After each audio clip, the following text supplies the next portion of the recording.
SSC steno 2023 के 2 दिन के जो क्वेश्चंस रह गए थे, 2 दिन का सोल्यूशन जो था वो रह गया था। एक तो 13 तारीख का, एक 14 तारीख का, 2:30 से, ये 12:30 से 2:30 बजे का एग्जाम का था। तो इसमें पहला क्वेश्चन क्या कह रहा है, देखो। फर्स्ट क्वेश्चन, इसको जूम कर लेते हैं थोड़ा।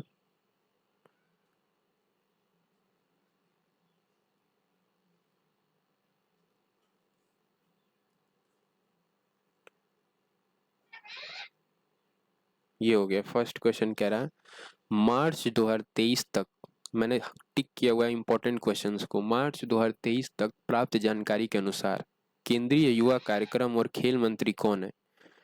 युवा क्या करते हैं? खेल खेलते हैं ना, तो युवा कार्यक्रम और खेल मंत्री, युवा के लिए और खेल के लिए उसके मंत्री कौन है? तो ये अरुण कुमार अनुराग ठाकुर है। अनुराग नाम भी क्या लग रहा है, युवा। तो ये क्या है? केंद्रीय युवा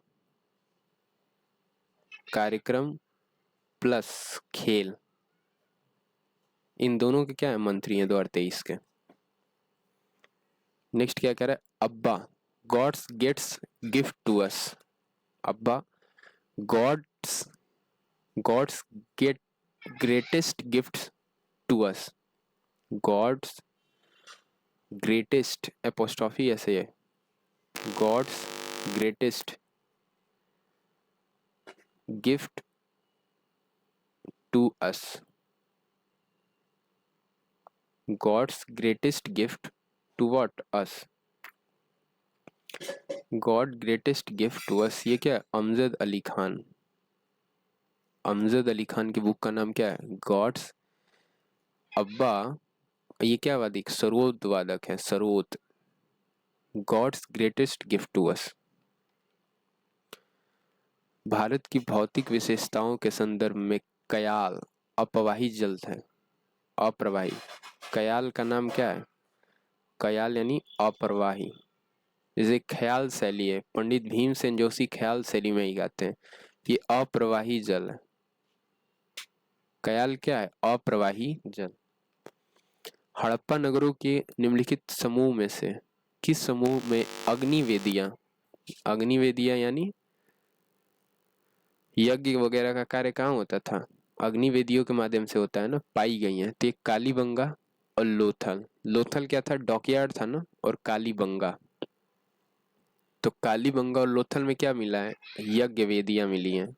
अच्छा, लोथल, लोथल में क्या और मिले हैं? तो देखो लोथल, थल यानी लोथल, भूमि में क्या करना, जमीन में, दोहरे सौ के मिले लोथल में। और लोथल है कहाँ? भोगवा नदी में।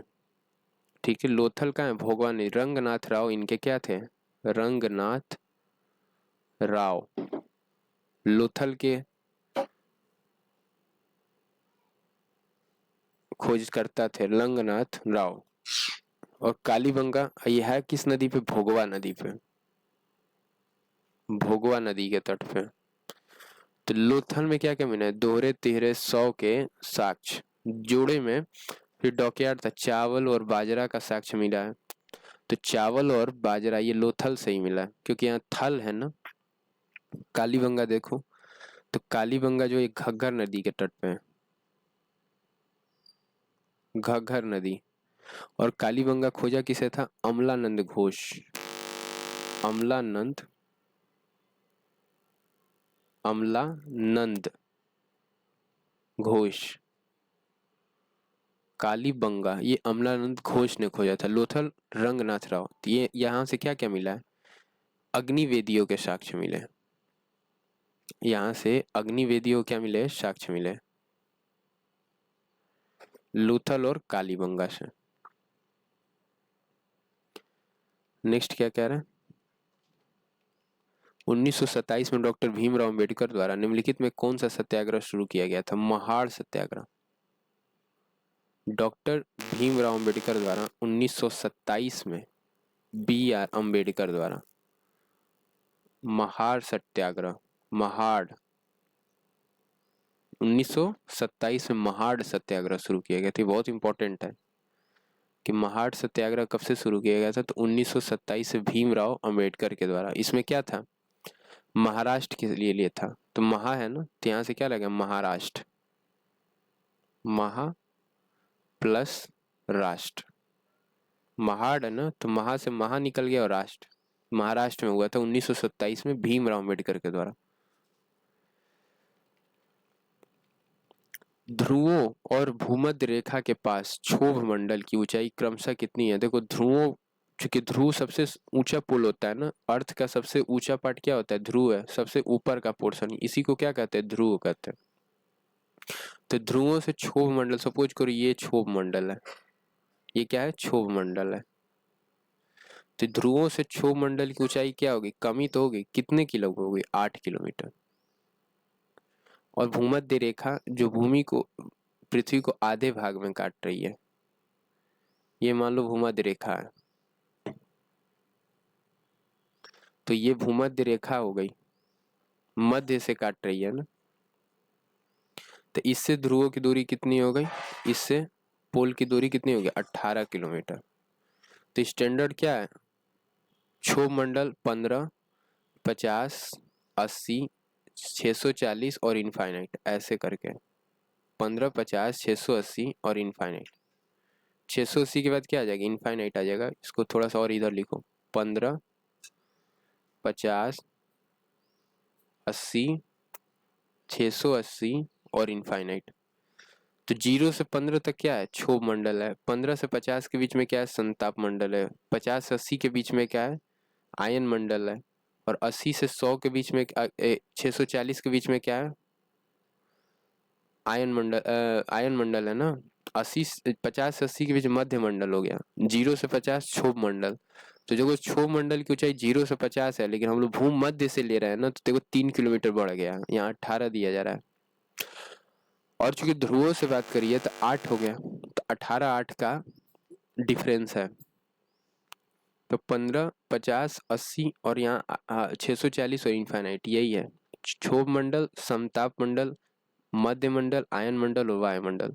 0 से 50 15 क्षोभ मंडल, 15 से 50 समताप मंडल, 50 से 80 मध्य मंडल, 80 से 640 आयन मंडल और 640 इन्फिनिटी वायुमंडल। तो 8 और 18 का क्रम याद रखना कि ध्रुवों और भूमध्य रेखा के लिए। तो ध्रुवों के लिए कितना है, 8, और भूमध्य रेखा के लिए 18। मुद्रा आपूर्ति की अवधारणा में M4, मुद्रा आपूर्ति की अवधारणा में M4 को संदर्भित करता है। M3 प्लस कुल डाकघर जमा राशियां। M4 का मतलब क्या हो गया, ब्रॉड मनी।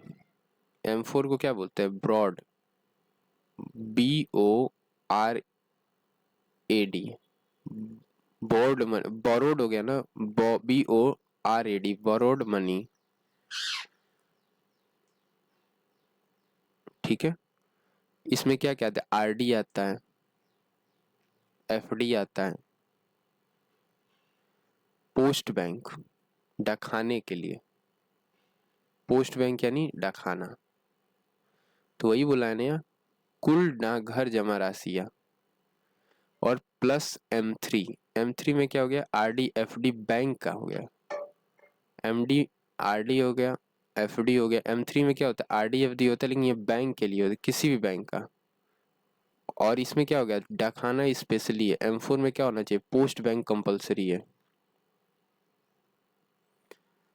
तो यहाँ डाकखाना कंपलसरी है।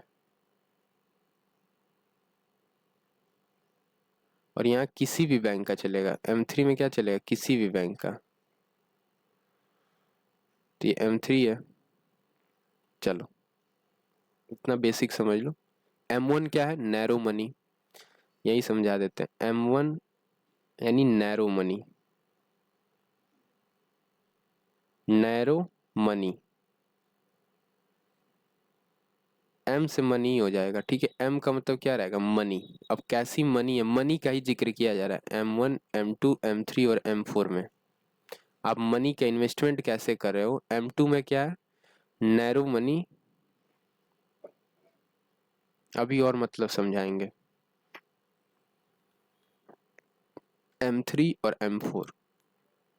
ये भी जैसे आरडी पे करते हो, एफडी पे करते हो, फिक्स डिपॉजिट कर, रेकरिंग डिपॉजिट आरडी को कहते हैं। तो ये आरडी और एफडी किसी भी बैंक के लिए अगर हो जाए तो ये M3 हो गया। और आरडी एफडी पोस्ट बैंक यानी डाकखाना जिसे कहते हैं, डाक के लिए हो गया डाकखाना। तो ये क्या, जिसे पोस्ट बैंक कहते हैं, पोस्ट बैंक। तो ये क्या हो गया, M4 हो गया। तो यार M3 प्लस डाकखाना कर दोगे ना तो M4 हो जाएगा। M4 का मतलब क्या हो गया, M3 प्लस डाकखाना। जैसे ये नैरो मनी क्या हो गया, सेविंग अकाउंट का हो गया ये सेविंग। जैसे हम लोग क्या, एक सेविंग अकाउंट होता है, बचत खाता जिसको कहते हैं। तो सेविंग अकाउंट किसी भी बैंक का हो, किसी भी बैंक का सेविंग अकाउंट अगर आपके पास हो तो क्या हो गया, M1 में आ गया। और अगर पोस्ट बैंक का हो गया saving, saving plus post bank यानी डाकखाना जिसको कहते हैं, तो M2 हो गया। अब समझो यहाँ पे क्या है, देखो एक तो तुम लोग सेविंग करते हो, पैसा सेव करते हो, जो भी तुम्हारी मनी होती है जिसे तुम विड्रॉ कर सकते हो, उसको अकाउंट, बैंक अकाउंट में जो रखा जाता है। और एक क्या होता है, जो आरडी जमा किया था रेगुलर बेसिस पे जमा किया है, तो वो फिक्स डिपॉजिट फिक्स होता है, एक बार में पूरा होगा तो मिलेगा। तो एक तो फ्लूइड मनी है, एक मनी ऐसी है जो कि आप बार बार निकाल सकते हो, ये क्या कहेंगे, फ्लोड मनी, FLOWED। और एक क्या नॉन फ्लोड मनी, जिसे आप निकाल नहीं सकते हो, वो भी निकाला जा सकता है, उसके अलग टर्म्स एंड कंडीशन। तो इसमें क्या हो गया, आरडी हो गया, एफडी हो गया, और फ्लोड में क्या हो गया, सेविंग अकाउंट, जिसमें आप पैसा रखते हो। अकाउंट खोलते हो तो कौन सा करते हो भाई, सेविंग अकाउंट खोल दो, इसमें पैसा हम रखेंगे, सेव करेंगे पैसे को, सेविंग अकाउंट। ठीक है, ये हो गया। तो आरडी और एफडी के बारे में अब देखो, पहले सेविंग अकाउंट खोलोगे ना, सबसे पहले बैंक जाओगे तो क्या कहोगे, हमको आरडी दे दीजिए, कहेगा कि पहले आपके पास पैसा है कि नहीं बताइए। कैसे बताओगे कि हमारे पास पैसा है, तो अकाउंट खोलोगे, तो पूछेगा कौन सा अकाउंट खोल दे, तो भैया हमको पैसा रखना है और हमें जब जरूरत पड़े तो हमको चाहिए पैसा, तो सेविंग अकाउंट खोलोगे। तो M1 में क्या हो गया, सेविंग अकाउंट। M2 में क्या हो गया, अब स्पेशली कर दिए कि नहीं भाई हम यूनियन स्टेट SBI ये सब में नहीं, हम पोस्ट बैंक में डाकखाना खोलेंगे, डाकखाने में। ठीक है, डाकखाने में आप सेविंग अकाउंट ले रहे हो तो क्या हो गया, नैरो मनी, M2 में आ गया।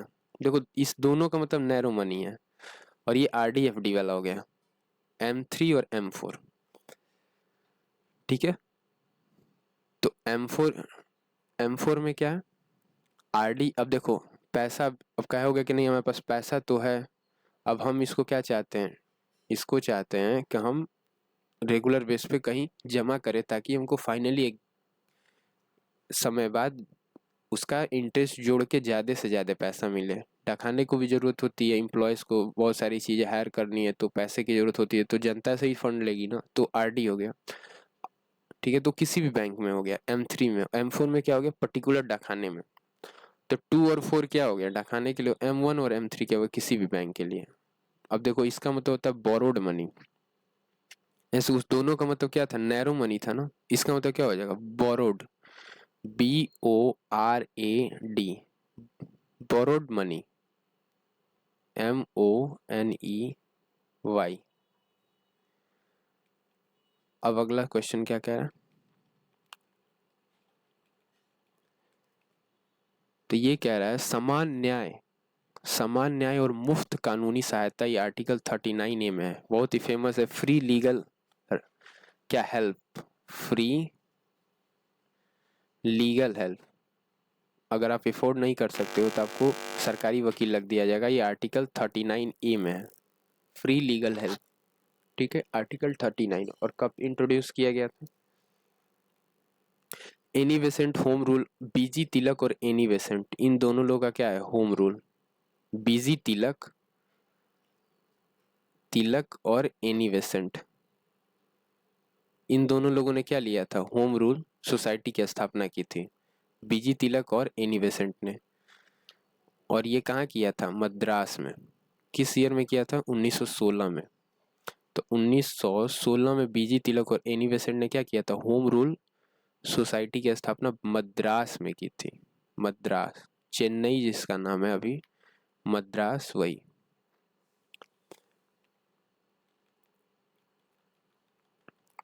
दो 2011 की जनगणना के अनुसार भारत का साक्षरता दर क्या था, 72.98। 98 है, 72 हो गया ना, 9 और 8 का मल्टीप्लीकेशन करोगे तो क्या हो गया, 72। तो याद रख लेना 72.98। 98 का मल्टीप्लीकेशन करोगे तो आ जाएगा 72, यही परसेंट हो गया। 72.98 वॉट परसेंट। 2011 के अनुसार भारत की जनगणना, भारत की साक्षरता दर क्या थी, 72.98। 98 का मल्टीप्लीकेशन करोगे तो क्या आएगा, 72। 72.98%। ठीक है, इंपॉर्टेंट है। अगला देखो,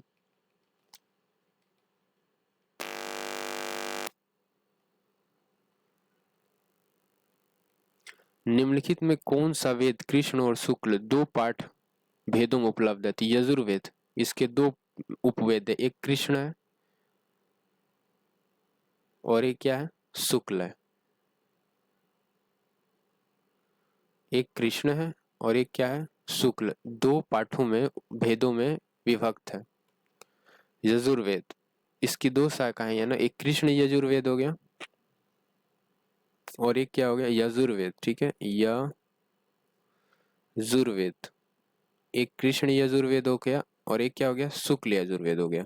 दो शाखाएं हैं यजुर्वेद की। कृष्ण यजुर्वेद में क्या है, गद्य और पद्य दोनों है, गद्य प्लस पद्य। और शुक्ल यजुर्वेद में सिर्फ पद्य है, पद्य ओनली। बाकी इसका ब्राह्मण ग्रंथ क्या है, शतपथ और तैत्रेयी। यजुर्वेद का ब्राह्मण ग्रंथ है शतपथ, ब्राह्मण ग्रंथ है शतपथ और तैत्रेयी, तैत्तिरी। यजुर्वेद है ना, इसका ब्राह्मण ग्रंथ क्या है, शतपथ और तैत्तिरी। और दो शाखाएं हैं, एक कृष्ण यजुर्वेद और शुक्ल यजुर्वेद। कृष्ण में क्या है, गद्य और पद्य दोनों है, शुक्ल में क्या है, सिर्फ और पद्य है। बाकी ये दो ब्राह्मण ग्रंथ हो गया, शतपथ और तैत्तिरी। द्रोणाचार्य पुरस्कार किस वर्ष शुरू किया गया था, ये खेल के क्षेत्र में दिया जाता है। द्रोणाचार्य पुरस्कार ये खेल के क्षेत्र में दिया जाता है। 1985 में स्टार्ट हुआ था, 1985 में द्रोणाचार्य पुरस्कार शुरू किया गया था। ये खेल के क्षेत्र में दिया जाता है द्रोणाचार्य पुरस्कार। कौन कौन सा, एक अर्जुन पुरस्कार है जो कि 1961 में दिया जाता है, यहीं लिख लो पुरस्कार।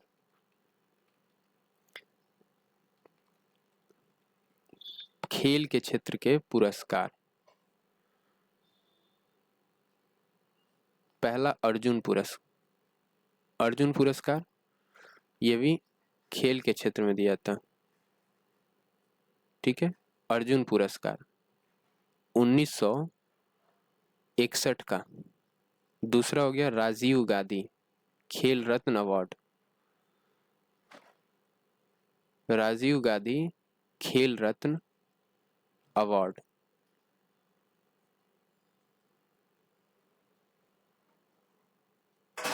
ये कब दिया था, 91-92, जब 1991 स्कैम हुआ था उस समय राजीव गांधी खेल रत्न पुरस्कार देना शुरू किया गया था। पीवी नरसिम्हा राव उस समय वैसे पीएम थे। तो पहला अर्जुन पुरस्कार, दूसरा राजीव गांधी खेल रत्न पुरस्कार जो कि 91-92 से दिया जाने लगा। तीसरा हो गया, तीसरा क्या हो गया, ध्यानचंद पुरस्कार। तो पहले द्रोणाचार्य लिखो, द्रोणाचार्य ये 85 में दिया जाता है, द्रोणाचार्य पुरस्कार जो कि 1985 से दिया जाता है।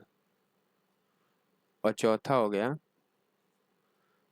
ध्यानचंद, मेजर ध्यानचंद क्या थे, फुटबॉल खेलते थे ना, तो उनके लिए सम्मान में ये अवार्ड दिया जाता है जो कि 2002 से दिया जाने लगा, मेजर ध्यानचंद पुरस्कार। गोल इनकी क्या है, ऑटोबायोग्राफी का नाम है गोल। मेजर ध्यानचंद की ऑटोबायोग्राफी का नाम क्या है, गोल। ठीक है, ये हो गया, ये हो गया। उन भारत में हवाई परिवहन निम्नलिखित में से किस वर्ष में शुरू किया गया था, 1911 में। भारत में हवाई परिवहन निम्नलिखित में से किस वर्ष में शुरू किया गया था? 1911 में।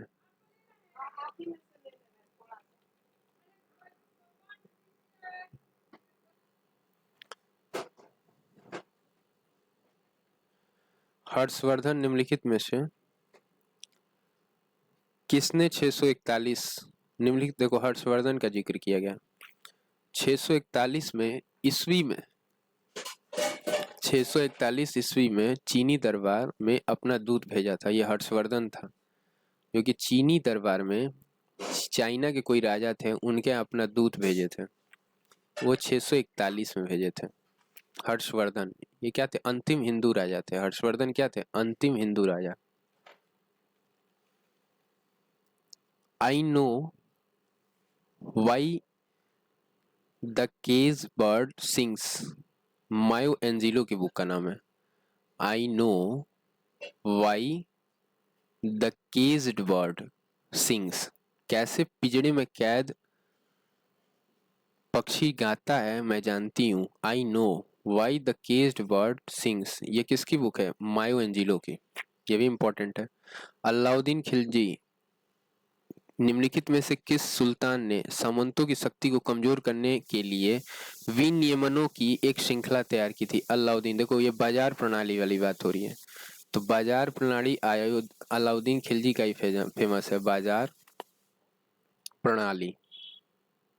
अलाउद्दीन खिलजी के समय क्या था? बाजार प्रणाली इस्टेब्लिश की गई थी। तो ये सामंतों को कमजोर करने के लिए। भारत का सबसे बड़ा स्तूप केसरिया स्तूप, देखो सबसे ऊपर क्या है? केसरिया, फिर सफेद और फिर हरा, ऐसे 3 कलर है ना केसरिया। भारत के झंडे में कितने कलर हैं? केसरिया, फिर सफेद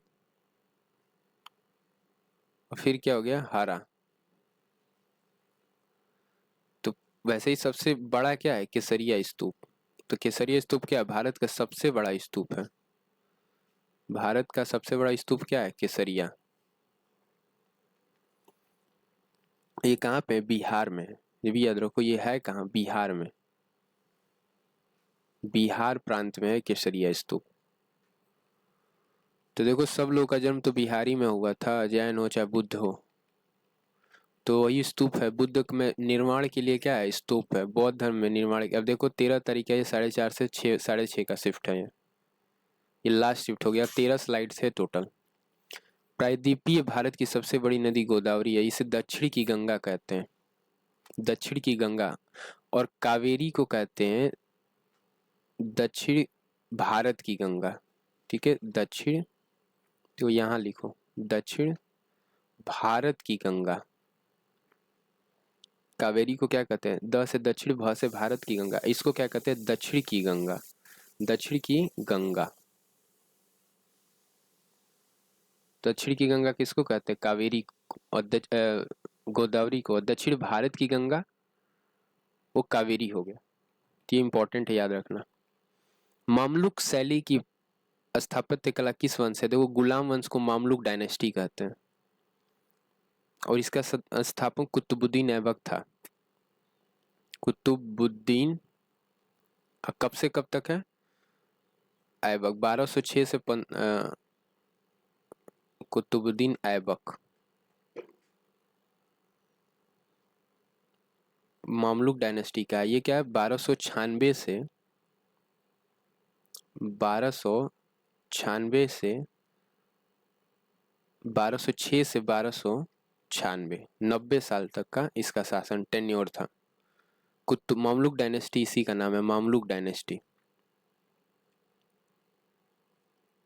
चलो अगला देखो। Indian iron and steel company ने अपना पहला कारखाना निम्नलिखित में से किस स्थान पे? हीरापुर। तो Indian iron and steel company, इसने अपना पहला कारखाना हीरापुर खोला था। हीरापुर है कहाँ? महाराष्ट्र में। पहला कारखाना हीरापुर में खोला था। देखिए ये भी क्वेश्चन आ रहा है कि Indian iron and steel company, इसने अपना पहला कारखाना कहाँ खोला था? हीरापुर में।